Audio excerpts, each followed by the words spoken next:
Bismillahirrahmanirrahim.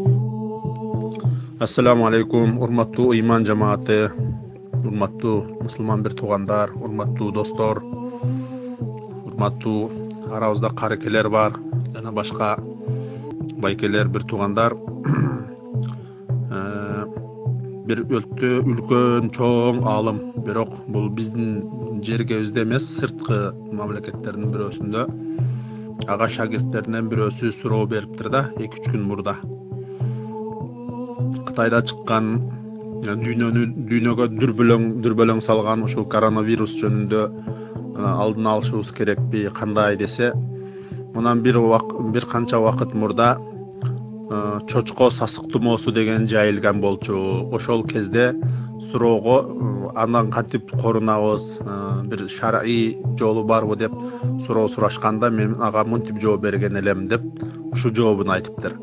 Тамакты жээрдин алдында аз гана туз менен баштоо, тамакты бүткөндөн кийин да аз гана туз менен бүтүрүү экен да. Аз гана тузду жеп алып туруп, туз менен даамдатып алып туруп, тамакты жеп бүткөндөн кийин кайра аз гана туз менен бүтүрүү. Ошентсе биринчиден сүннөт тирилет дейт да, пайгамбарыбыздын сүннөтү. Аз гана туз менен баштоо, кайра аз гана туз менен бүтүрүү. Бул эме болот, сүннөт болуп эсептелинет. Ошол эле учурда бул сүннөттү тирилтүү менен ар кандай ооруга каршы алдын алса болот, жана ошол сүннөттүн урматы менен оору токтойт деп айтыптыр да.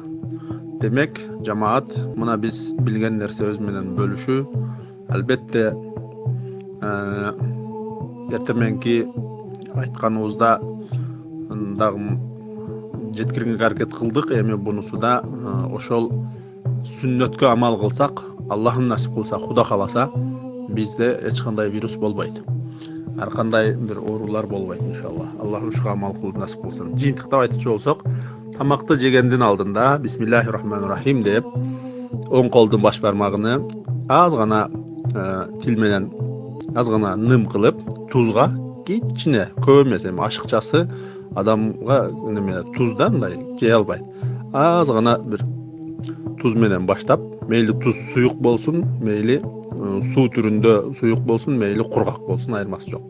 Бүтүргөндө да аз гана туз менен бүтүрсөк, сүннөткө амал кылган болобуз. Ошол эле учурда вирустун алдын алган болуп эсептелинет. Бул ошол чоң алымдын берген жообу да. Мына ушуга амал кылалы иншалла. Bismillahirrahmanirrahim.